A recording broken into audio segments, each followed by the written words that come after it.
Ba-da-ba-da. We are live. Happy Monday, everybody. How are you? How are you? Why you look at me like that? Just checking you out, girl. Hope everybody is doing really well. Yeah, you're going to need your mic, then people can hear you. They can hear me because, we got a great picture of the Statue of Liberty up today. Of course, September. Do I have my right hand? Which is it? This? It's her right hand, yeah. But now you're blocking. You really need like a crown with the points on it like that. That's what you would need. Oh, I have the wrong one. Hold on. Hard to believe September 11th, 24 years is No, coming up. I'm still doing it. Hello, Miss Barbara. Happy Monday to you. There we go. Hey. You're backwards? I'm still backwards. You're backwards? Well, because you're looking at a screen that's facing you, so you're flipped. You know, I always want to say good morning. It's always like It's flipped. backwards. I know. Yeah, your left is now your right. Your right's now your left because we are on screen, but the camera's over there, so it's all... I was trying to mimic the Statue of Liberty, but...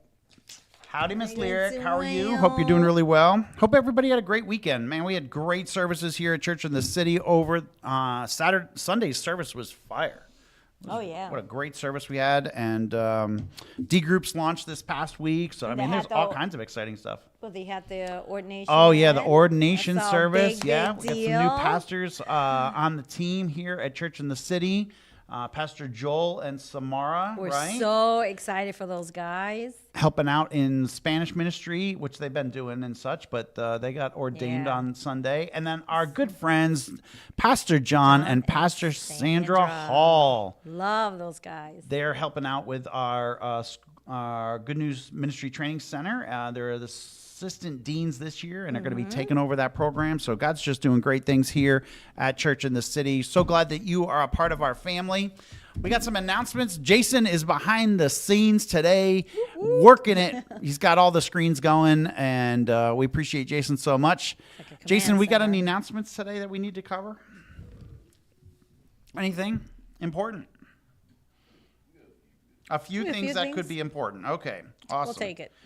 Well, I did mention D Groups. Our D Groups kicked off this past Sunday, and man, all the rooms were like packed, and which was great. I think we had over 100 people plugged in. D Groups for us are discipleship groups, which is like adult Bible school, adult Bible classes before, Studies, Bible study before. It's like back in the day, we just went to adult Sunday school. You know what I'm saying? So that's what it is. It's adult Sunday school. But we're kicking off 10 weeks on a bunch of different great topics. And so if you didn't get a chance to sign up, you didn't get a chance to show up, it's not too late. You can join a D group anytime. But we had some great classes and a lot of positive feedback from the D groups this past weekend. So, Jason, what else is coming up? Scarlet Ladies Conference. Roxanne, you want to talk about this one? Oh, yes. This is going to be with Reverend Let's hear it Melissa. for the ladies. We're so excited. Hello. Oh, see, this is why I chose the Statue of Liberty, because you see the torch. The fire torch is in there with the roses around it. What an awesome graphic. I think Clemmy created that. She did a absolutely amazing job. So I can't wait to see the Clemmy's merch on fire. this. So but carriers of the torch. You guys don't want to miss this. Again, you can screenshot this and then hold that QR code down. It'll give you the link to register.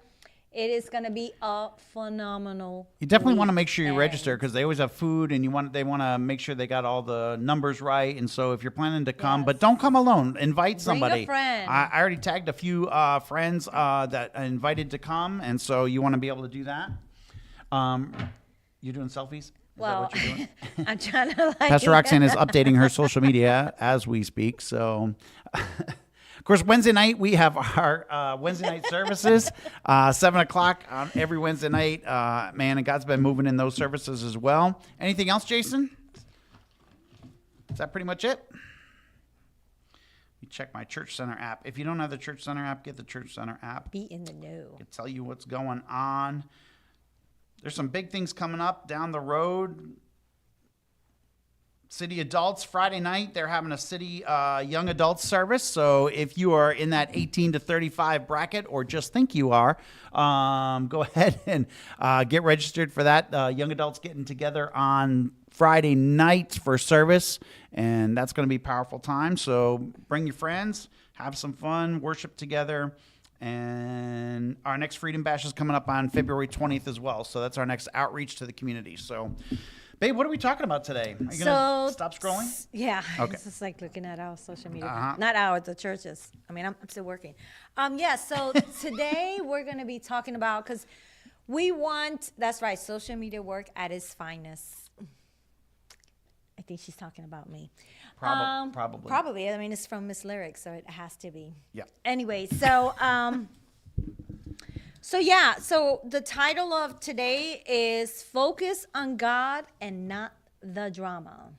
Focus on God and not the drama. That in the comment section. Some people love drama. It's some not people good for you. thrive on drama. I know, but sometimes people think, I mean, that's all they know, so they think that that's like normal. That's like they're normal to have drama. Drama, yeah. Drama, be like. We don't like drama. Oh my Lord! We don't want it. We don't want drama at work. We don't it. want drama at home. We don't I want don't like it. just. I think drama is a ploy of the enemy, right? To like always have drama going on. There's always something it's to such be. A distraction. Oh, huge distraction. And we'll be talking about some of the steps on how to do that. But yeah, like you'd probably know somebody from work, right? And this can apply in Drama any queen. areas, right? Probably like family reunion, but we're not in November yet. But workplace, ministry, I mean, anywhere you can think of, is always someone that's stirring up some sort of drama against leadership. They Pot didn't like stirrers. Leadership decided somebody got promoted and they didn't. And I was here longer than all these people. Like, I remember working in New York. I mean, you really have to focus on your job. You can't focus too much on the drama. But there was always some of that coming on. Oh, they'll come, oh, did you see who they promoted? No, I didn't, because I'm working. Like, stay in your zone there, you know? But sometimes we see this in other areas. I guess some people are affected because that's probably what they're looking for. I think it's for some people, it's the norm. Drama is just a part of everyday life for them. And when there's not drama, it's almost like they feel off. Like, like we're supposed to walk in the peace of the Lord. We're supposed to walk right in spirit of peace, or But the Bible says, "Blessed are the peacemakers." Right? There's all these scriptures that talk about just like living at peace with one another, and yet there's some people that just love the drama. They thrive on the drama. If there's not drama, they'll create drama sometimes, right? That's what we're going to be talking about, because it's like they're either looking for recognition, they're looking for to be in power of something. Obviously, if you were overlooked, it's for a reason. Maybe that person is a little bit more seasoned, and maybe you're just working. Maybe they're not drama queens. And then there's that, but maybe your boss actually knows, right? No, but I think again, everything that we face in life, there's always biblical things to go back to, and we can actually see stories throughout the Word of God and the Bible where you can highlight even different things. So, today we're going to actually talk about,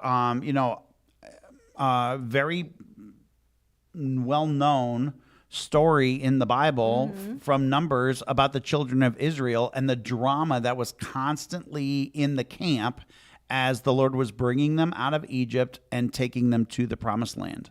And so let's jump into it. Yeah. So I always like to know who the players are, have this think about the players, because it kind of helps you understand where they're coming from.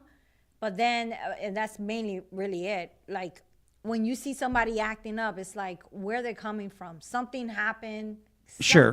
They got hurt. There's an offense. There's something else. And so sometimes it's important to understand, okay, this person is acting out or they're creating all this, whatever.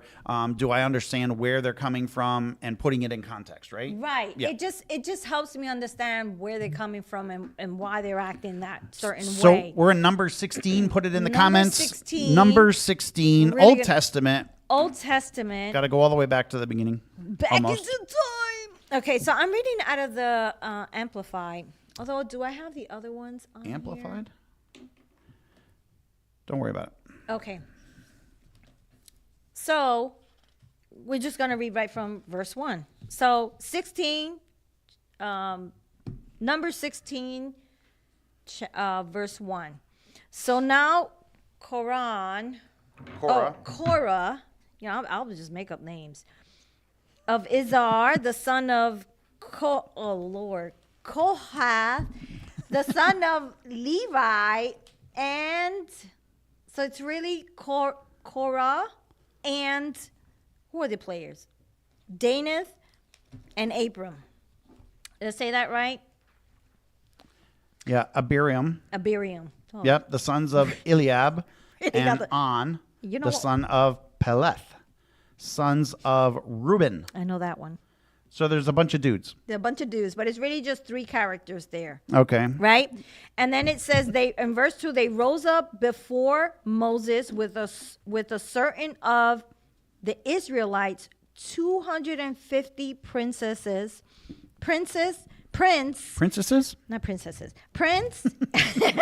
or leaders of the congregation called to the assembly, men well known and of distinction. So these are people that had some sort of leadership roles. 250. They gathered all these people to rise up against Moses, right? Yeah. So 3 pot stirs. 3 pot stirs. Yeah, y'all should all contend for who can get to the scriptures references first. That would be me, for sure, Lyric. Okay, Lyric, you would always win. So Korah. Oh my gosh. Korah. Chief pot stir. Chief. You know why? I'm going to tell you why. This clearly shows me why. Because it says that he's the son of Levi, right? Grandson of Levi. He's the third.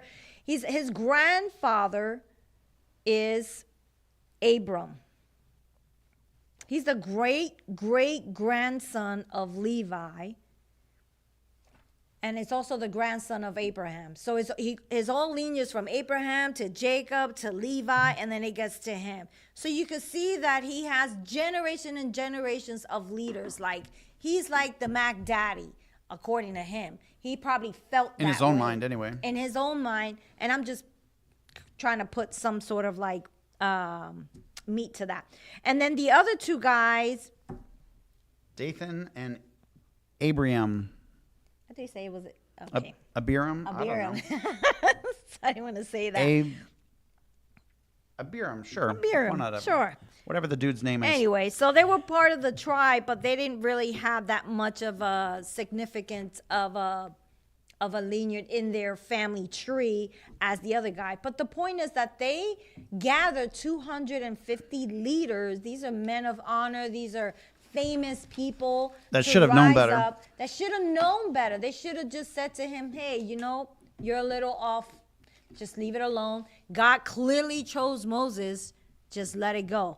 But he didn't. So he rebelled is what he did. And this just shows like where they were, like his jealousy, that he was jealous that Moses got elected. But it didn't just stop there. But he kept going, right? So we can see in verse 4, verse 3, he says, and they gathered together against Moses and Aaron, and they said to him, enough of you. You take too much upon yourselves, seeing that all the congregation is holy, every one of them, and the Lord is among them. Why then do you lift yourself up above the assembly of the Lord? And when Moses heard it, he fell upon his face. So he fell upon his face, but that was like humility before God. It wasn't like he felt like ashamed because of what this guy was saying. It was really to humble himself before God. Well, I think his heart was really revealed. Why do you try to exalt yourself up? Like, why do you think you're so important? And the heart issue of jealousy that you're talking about there, it comes out clearly in his actions, right? Mm-hmm. Clearly in his language. And the fact that it's one thing, to think something, but then to take it to the next level, to start then talking about it with your friends and then inviting other people to all join in to the point where now you've got 250 people that are really rising up in rebellion against the leaders that God had put in place. And sometimes I think on your job, right, you may not like something that the boss is doing, or you may not like something that the way the organization is structured, or even in church world, right? These things can happen, but it's like how you respond to that. And if you out of jealousy think you should have been in that place of honor. Notice what he attacked. He's attacking the thing that he wants. Why did you exalt yourself? I should have been exalted, right? It's almost like the devil, right? The devil is the chief praise and worship leader in heaven and says, oh, I could be like God. You know, why I could do that. I could step up into that role. And so he was trying to exalt himself. So that verse 3, why do you exalt yourselves? That's the rebellion, that jealous spirit that just comes right through. And so many times you can see that. Yeah. And it's so unfortunate because it's like clearly he has... coming from You're no a better family, than us. He came from Korah did come from a family of leaders. Excellence, of excellence. So like, it's like, why not walk in some of that versus some of the stuff that he was coming from? Like what was, and I wonder if it was who he was hanging around with, because he was hanging around with those other two guys who were clearly not, I don't want to say they were nothing, but they didn't come from like they didn't have that lineage. Yeah, right. They didn't have that lineage. That influence that he came from. So that goes to show there's a different point, but like who you hang out with is who you're going to become. So you got to be careful who you surround yourself with. Yeah. Go ahead. I was just going to go on because go ahead. In verse 4, right? So Moses heard it and fell on his face, right? He spoke to Korah and all his company saying, hey, tomorrow morning the Lord will show who is his and who is holy, and who will cause him to come near to him. That one whom he chooses, that he will cause to come near to him. And then he kind of lays out this challenge. It's like, okay, I hear what you're saying. I don't agree with what you're saying. And so I'm going to, in a place of humility, right? I'm going to say, hey, okay, we're going to let the Lord decide the situation. So it wasn't even like Moses was trying to argue back or stick up for himself. Yeah. He just said, no, hey, based on your accusation and you're trying to manipulate this, you think you're better than you are. It's almost like that scripture in Romans 12, right? Don't think highly of yourself, right? Or more highly of yourself than you ought to. They weren't walking in humility. No. Moses immediately responded with a humble action. I love that when he did that, it's like he sought God for an answer. Like, well, he certainly didn't want to, hey, Lord, I'm not trying to exalt myself above a place. I'm going to humble myself and fall down on my face before you, O Lord, and then let you be the one to decide. I don't have to fight my battle. The Lord is going to fight my battle, right? And that's what happened. Yeah, so he gave them that challenge, right? Which is what you were going into. In verses 4 through 11, is basically saying he was giving them the challenge. You want to read into that, or? Well, he proposed that test, right? So, okay. In verse 6, he says, do this. Take censers. Yep. And Korah and all your company, and put fire in them, and put the incense upon them before the Lord tomorrow. And the man who the Lord chooses shall be holy. You take too much upon yourself, you son of Levi. Verse 8. And Moses said to Korah, hear, I pray you, you sons of Levi's. And then he does this prayer. Does it seem but a small thing of you that God of Israel has separated you from the congregation of Israel to bring you near to himself and to do service of the tabernacle of the Lord and to stand before the congregation and minister to them? I think he was reaffirming, like, hey, you guys are special. You are important. You're the tribe of Levi. You're the ones that are duly designated to operate and do the functions in the tabernacle. Yep. You are set aside. But why do you desire the bigger thing? Why the priesthood, he says, right? So it's like, okay, again, you're at a certain level of leadership, but oftentimes, so many times the enemy comes in and tries to manipulate us into thinking, oh, well, wait a second, they're not doing it the right way, and I've got a better idea and all of this, and they don't even listen to me. And that's where you see church splits, you see people leave and go start another company and all of that because I can do it better. And it's that pride issue, that jealousy issue. Even that in companies, like when you say companies, like we know this company for sure. It was a nutrition company. And one person was thinking, I could do so much better. I already know all this. And he actually stepped out and created a different company that was very similar to the one that he came out to. Did it succeed? Not for long. Yeah, it had a short run and stuff, but it just, again, the arrogance sad. of it. Right. Right, it was the arrogance. very sad of that. So you have to be able to, I think it's important to recognize. So Moses, again, he puts out this challenge to say, okay, great, we're going to let the Lord is going to decide who's going to be the Holy One. But he also tried to reaffirm them. But yes, he reaffirmed them in verse 10. What does your verse says? Because mine says something It just different. says, it is no small thing that you do that it is no small thing to you. Is it no small thing to you that the God of Israel has separated you from the congregation of Israel to bring you near to himself, to do the work of the tabernacle of the Lord, to stand before the congregation and serve them? Like it's like he's already saying, like, guys, hey, it's no small thing. The role that you play is an important role.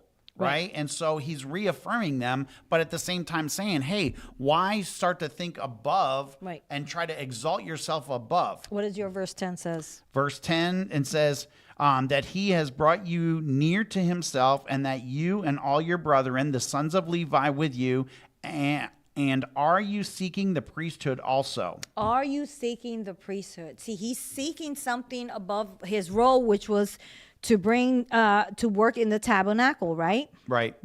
He had some services that he was doing in the tabernacle. So he kind of brought it out to him. He was like, he called him out. He's like, are you looking to be in the priesthood? Like, and it was just so sad. So we can see in verse 16, I can see you stirring up something else there. You want to share? I was just going to read, it just reminds me so much of Romans 12. And it says, right, I'm trying to read it. It says, for I say, through the grace given to me, to everyone who is among you, not to think more highly, right, of him, think of himself more highly than he ought to think, but to think soberly as God has dealt with each one a measure of faith. In other words, God chooses and puts you in a position. Don't think and try to exalt yourself above that position, right? Think of yourself in a humble way. So it just reminded me of that scripture in Romans 12. That's what these guys were doing. And here Moses is trying to say, hey, you don't have to do that. God has already separated out the entire tribe, the Levitical tribe, to be the priests and the tabernacle to do that. You don't have to be the chief priest. You already are in a position of leadership. Yeah. That's all. So that we could see that they all so what happens, the people. What happens after Moses puts out the challenge? Well, they flat out refused it. Twice. They were like, no, we ain't doing it. So you can see that in verse 12. That's gangster. He says, we will not come up. And Moses sent out to call Dathan and Abiram. I'm going to go with Abiram. Today it's Abiram. And they said, we will not come up. And then if you go down to 14, moreover, you have not brought us into the land that flows with milk and honey, or given us an inheritance of the fields and vineyards. Will you bore out the eyes of these men? We will not come up. So twice they said no. And then in 15, we can see how Moses gets very upset. Moses was very angry and said to the Lord, do not respect their offerings. I have not taken one donkey from them, nor have I hurt one of them. That's kind of like, you could see like he's hurt as well. Like even though, as the leader? Yeah. Sure, I think that would hurt the leader, of course, if somebody's trying to rebel against them and everything. But he also says that, hey, I'm putting out this challenge, but Lord, you're going to deal with them. I haven't taken anything from them, so I'm not tainted, right? I'm standing pure before you, and he didn't accept anything from them or any offering from them.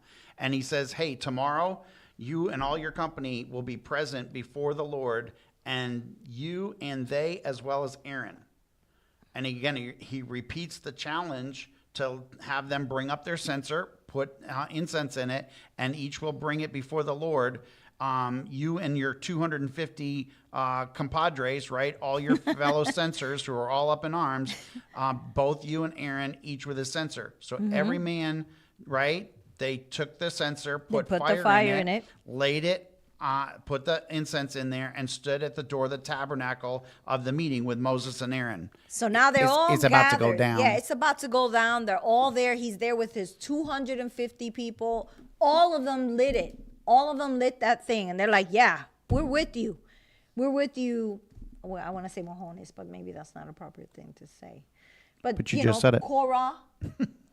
I put Korah, but I think it's Korah. I forgot the H there. That's all right. Yeah. But so, he stirred, not only did he bring the leaders, but he actually made them come with him and then lit them all up, right? Mm-hmm. Yeah, he was like gaslighting them. You know what I'm saying? It was like, he was like, hey, Moses didn't do this, and he promised us all this, and he's going to lead us into the land. Look, you haven't done any of those things, right? He's trying to stir up strife and stir up this whole thing, gaslighting Moses. And Moses, again, he just said, okay, this ain't going to go well for you. I just letting you know. It's very interesting because now we get to see how the Lord responds. Excuse me. Yeah, well, God doesn't like rebellion.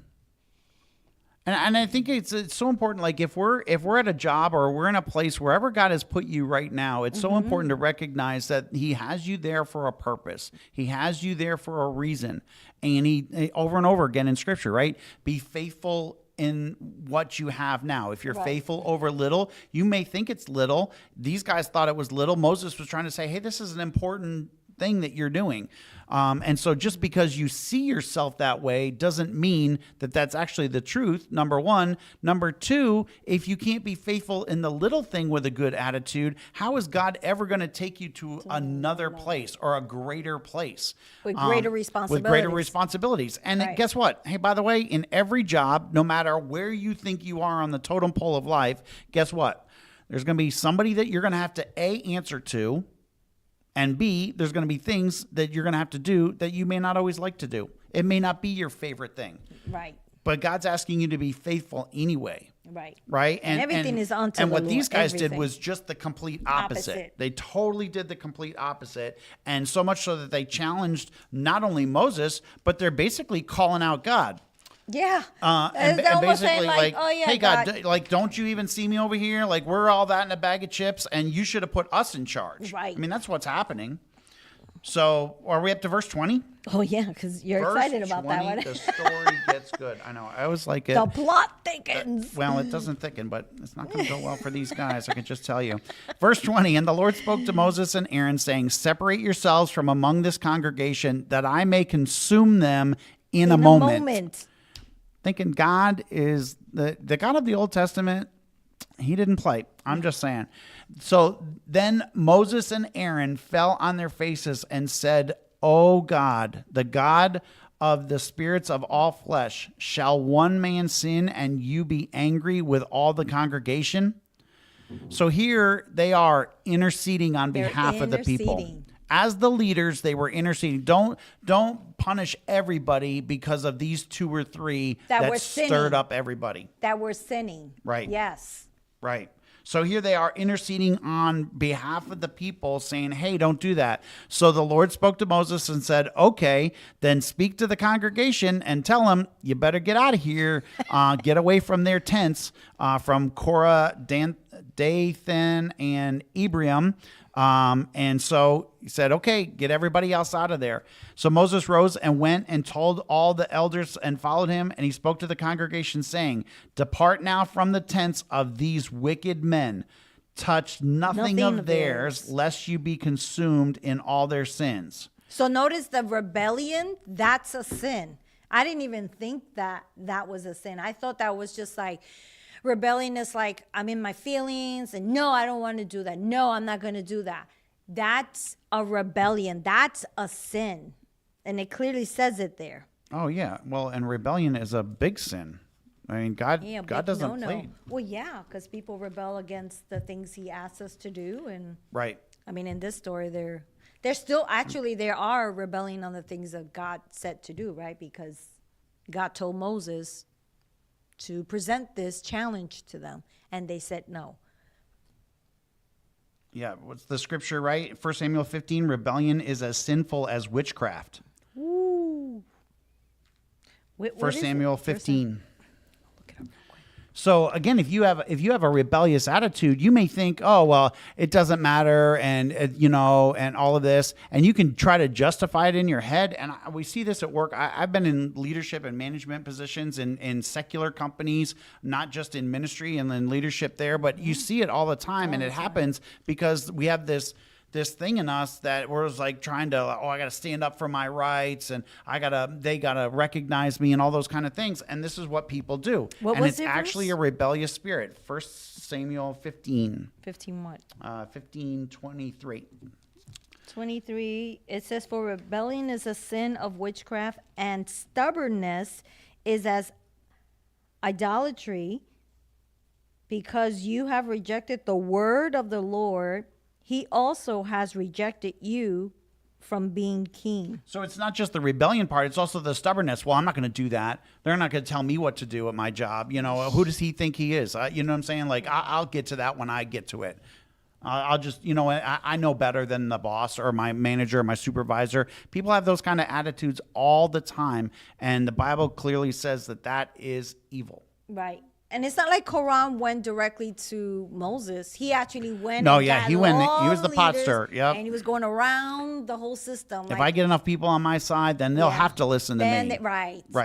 It's manipulation. That is manipulation. Yeah, for sure. Absolutely, right? So here he is. So Moses ran around and told all the people to get away from their tents. Man. Did they make a movie out of this? This could be a great movie. This would be a great movie. So Moses and ran around and told them not to touch anything. So the people got away from around the tents, and so it left the three guys there, right? Korah, Dathan, and Abiram. They came out and stood at the door of their tents with their wives, their sons, and their little children. Let me just say, if you are walking in rebellion in your job or at church or in ministry, whatever it is, it can not only affect you, but it can affect your entire household. Oh, yeah. Right? It spills into, because it's an attitude thing that can spill in and cause destruction in their lives. Now, God isn't the God, right? Where we're opening up the ground and, swallowing people up. That doesn't happen in this day and age. But the sin of it is just as dangerous and can have all kinds of consequences in your family.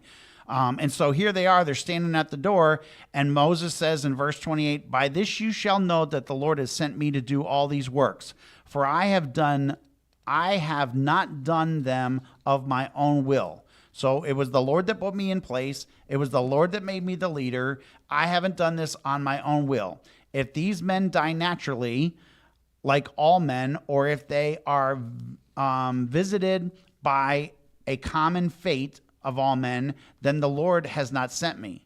But if the Lord creates a new thing, and the earth opens up its mouth and swallows them up with all that belongs to them, and they go down alive into the pit, then you will understand that these men have been rejected by the Lord. That's exactly what happened. And so in my verse it says, but if the Lord calls a new thing to happen, and the earth opens its mouth and swallows them up, and it belongs to them, with all that belongs to them, they will go alive into hell, the place of the dead. Then they shall understand. They be dead. I don't know if they can understand that these men have provoked it. No, it's the other people. It's a sign to the other 250. Oh, yeah. Right? It's a sign to the other 250 that we're joining in the murmuring, joining in the grumbling and complaining, Everybody joining will see. in. Yeah. You're going to see clearly who God has put in place and who God hasn't. Wow. And you just never want to be at that place. No. But it's interesting in verse 31, it says, as soon as he stopped speaking, the ground underneath the offenders split apart, and the earth opened its mouth and swallowed them. Chomp, chomp. Yeah, and that again. And so their he does household. Create all a new his thing. men, all his possession. It's like the whole Everything. house. Everything just because God didn't want any of it. Right? He didn't want any of it, and he didn't want the seed of that from his children or anybody to be left. God wiped them all out. So in verse 34, it says, all the Israel that were around them, they fled at their cry, for they said, lest the earth swallows us up also. So now they were afraid that the earth was also going to swallow them up. And the fire came from the forth from the Lord. Came forth from. So the fire came basically from the Lord, and devour the 250 men who offered the incense. So it didn't just stop with the three and their family and their household Right. and everything they possessed being swallowed up. Right. It extended out to those leaders that also rebelled. The fire of God came and got them. And I think so as Christians and believers, then if you're at your job and other people start doing that at the water cooler, or they're talking and starting to bring negativism, or they're starting to rebel, or they're starting to grumble and complain and everything, you have a choice at that moment. You can join in or you can run and flee. And obviously there's a difference. Those guys joined in with the complaint and they all were consumed with fire. Yeah. So again, and as believers, we're called to a different standard. God calls us to live differently, right? To, in a sense, right? We're of this world, we're in this world, but we're not of this world. So if the world is all complaining, if the world is all grumbling, if the world is all doing that, that's what they're... Yeah, but when you see we got to go this, the opposite direction. Right, so if you were to see all this go down, you see the house go down, you see the fire. Whole family, and then you see the fire coming after all the leaders. I think that'd be wait, I'm reading verse, what was it, 41? I just couldn't believe it. I was like, they were still complaining. Oh, that they still complain? They saw the whole thing go down and they still were complaining twice. No bueno. Yo no lo entiendo. No lo entiendo. Exactly. You should know what that means, because I tell you that quite often. It doesn't make sense, right? It's just like, so I don't understand it. Again, but I think as believers, then we have to be so clear and in tune with, okay, how does God want us to handle situations? Because there are things that are going to come up, and there are things that are going to affect us. So what do we do? How do we respond? What should our response be in difficult situations at work, or maybe on the ministry team that you're serving or in church or whatever? It kept going on saying that they not only still complained, but then they ended up blaming Moses for him killing them. But that's not what happened. Obviously, God was the one that decided, hey, Moses is the one that I put into this role, right? And so then they continue to reap the benefits of complaining and murmuring. They actually got some more plagues that broke out even after that. Well, God wasn't done dealing with them. If you're going to continue in the same actions, then God is going to continue to discipline and correct, right? And the way He does it in the New Testament, right, in this season of grace that we're in, is different than in the Old Testament. But again, the people, that spirit of grumbling and complaining, that murmuring, all of that stuff that was happening, God wasn't going to allow that to be in the camp. No. And He dealt with it very severely. He really did. And even after all that happened, I mean, Moses' heart was so pure on that. I mean, they actually interceded once more for them. Over and over again, you see Moses interceding on behalf of the people. But before the plague had lifted, all these people died. It was like over 14,000 people died. So that's a lot of people. That's a lot of people. And notice that how the one person that Korah and his two other dudes that he was hanging out with, Korah, notice with all the leaders, the 250 leaders that was backing him, it ended up affecting 14,000 people. So it wasn't just that one person and the two losers, and then your two other 150 no, people. but here's what, because I think there's a ripple effect, right? If you take a rock and you throw it into the water, right, there's ripples that go out in all directions. These three guys had gotten together and they started, and then they added 250, and it started to spread throughout the camp. It's that ripple effect. And that can be, in this case, right, they were spreading a ripple effect that was negative. But as believers, you can actually go in and do the opposite, and you can spread a ripple effect that's positive. Right. These guys were not doing it the right way, and God clearly disciplined them and was trying to communicate to the rest of the Israelites, hey, Moses is the guy that I put in charge. He didn't take a survey. It wasn't a straw poll. No. He wasn't looking for a popularity contest. God reaffirmed Moses over and over and over again. And even in chapter 17, there's this other debate. Well, which tribe is the most important one, and who's the most important priest, and all of this? Well, yeah, they go into that in verse 17, and we'll chapter 17, because it was like a final confirmation. Because I guess it wasn't enough that all these people died. It wasn't enough for that. They still wanted to know. So then God said, well, okay, everybody just bring your own staff, and then we'll see. And it was only Aaron's staff that budded flowers, and it was like an almond flowered bud. So that was proof that God had chosen him, and that was a lasting reminder against that rebellion. And we know that that was then added to the Ark of the Covenant. Ark of the Covenant, yeah. Because I've always wondered, what was that Aaron bud? That's interesting. But it was rebellion. It all stemmed from rebellion of one person, who then had 2 people, who then had 250 people, and it wiped out close to 15,000 people. Yeah, all died because of it. All died because of that. So again, useless. The story, and as you read it through, it's always, how do we apply it then to our lives? What are the takeaways? So what are some of the takeaways that here? we as believers then need to be able to look at and say, okay, when I'm faced with these kind of situations, or if I hear that kind of talk in the hallway, or at the water cooler at my job, or man, I've been thinking, how come that person got ordained on Sunday, and how come they got the ministry leadership position? All of those kind of things, man, you're walking on, what do you like to call it? I like to say thin water. Thin water. We Not call it thin ice. We call it thin ice, but apparently thin water is really what it is. And I said it one time, and it's what it is. You say it all the time.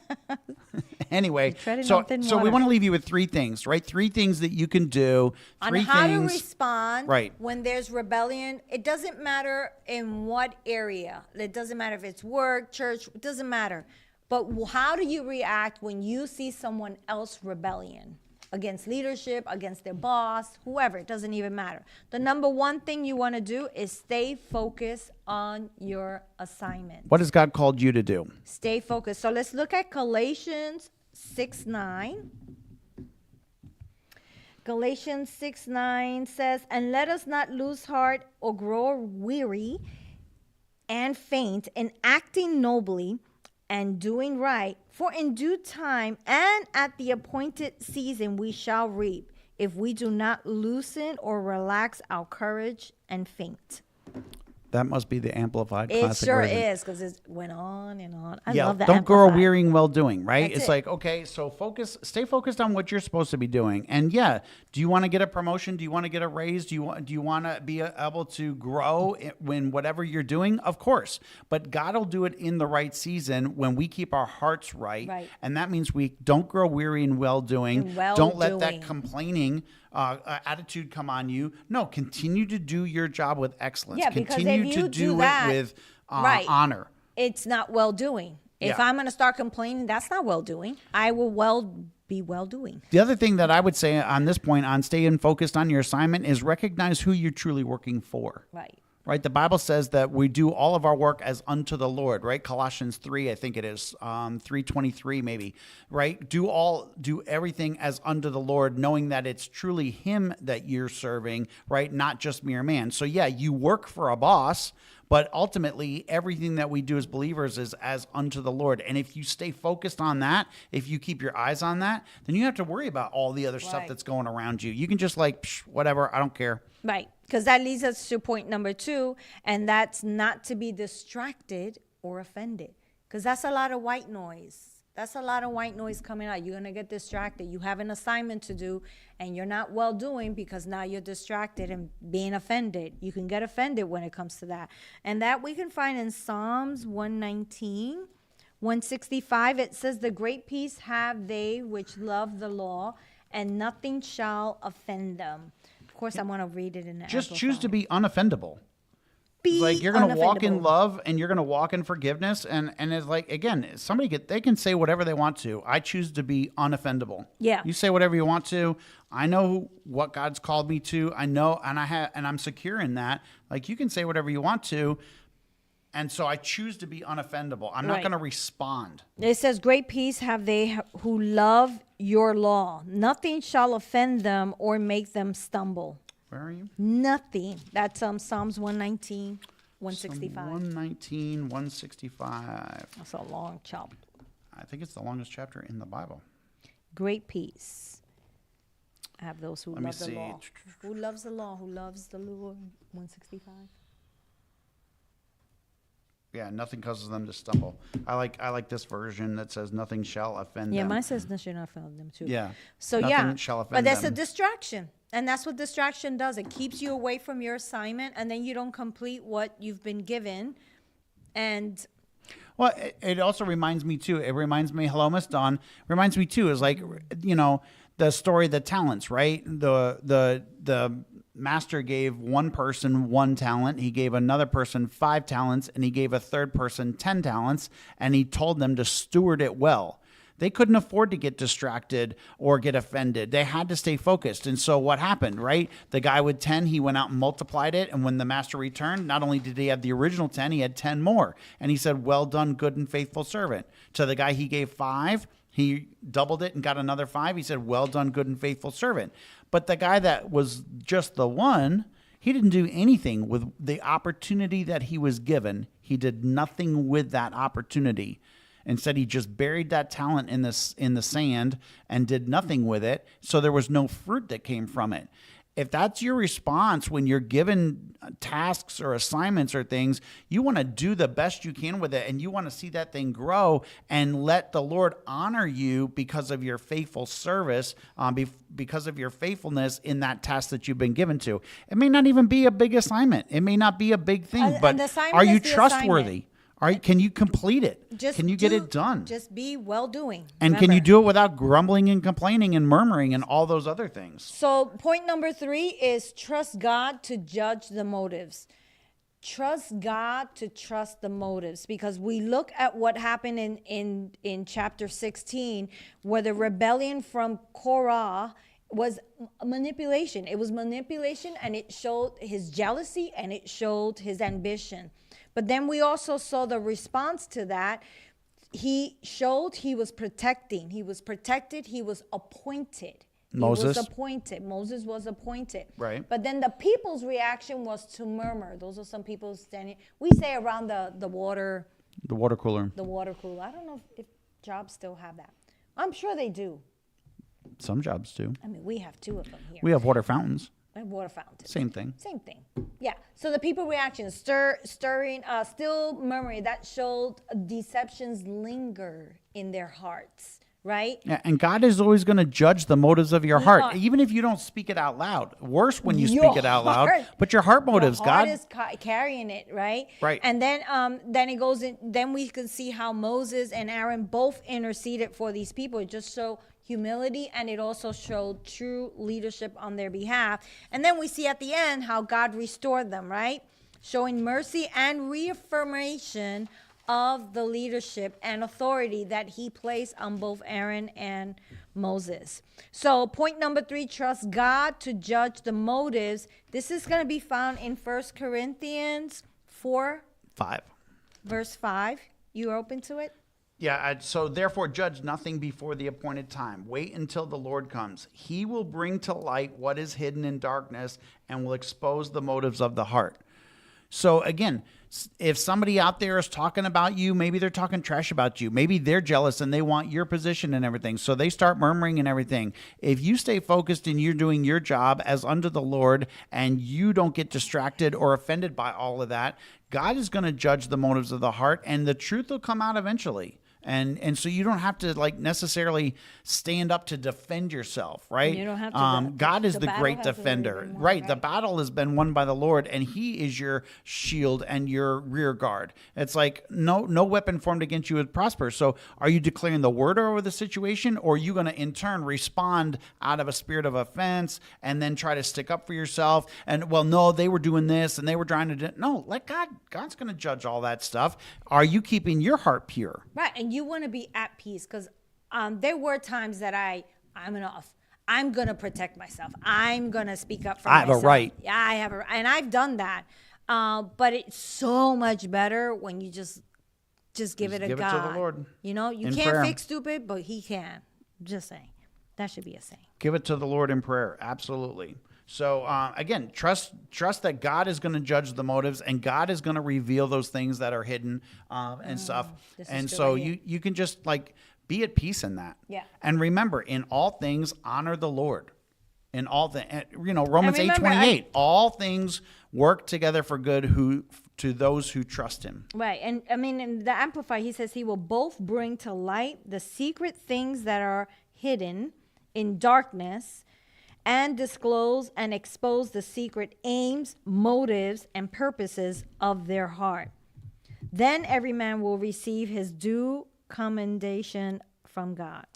His due commendation from God. God will be the one that will promote you. He's the one that's going to. God is going to be the one to promote you. Sometimes manipulation comes in the form of sadness, maybe false humility, just to get somebody's way. But then we can clearly see how God really is the one that waves the motives. He exposes the hearts, and then he calls us to keep our peace. Yep. And not getting distracted. Continue to do well, right? Continue to do well. Always do well. So that wraps up our today. We're so glad you guys joined us. Absolutely. And I would just say, again, there are specific scriptures that you can really stand on. If you're struggling and having issues at your job and everything, there are scriptures that you can stand on. There are declarations that you can make. I love our declarations book, which I don't have a copy of it with me. It's downstairs in the office. But I would find a scripture verse that talks about your situation and put it in the Lord's hands. Just like Moses. Moses didn't try to speak up and defend himself and argue with all those guys. He put it in the Lord's hands. And that, as believers, we can do that. Find that scripture verse that's going to talk about that situation and pray that. The Bible even says, right, pray for your enemies and bless those who curse you. So your response to these types of things can be so important. And you certainly don't want to be the one out there causing the strife, stirring up everybody and being at the forefront of the rebellion. But when it's happening to you, there's also the way that you respond to it is so equally important. And so just want to encourage you with that too. That's a bonus tip. It wasn't even in the notes. We just give it to you for free. So hopefully it blesses you. Thanks so much, though. We always enjoy these times together on Mondays. Be sure to put in the comments where you're watching from. If you're catching the replay, maybe you're watching it later, put hashtag replay in there just so we know. But thank you so much. Share it. We love you. We'll see you on Wednesday. God bless.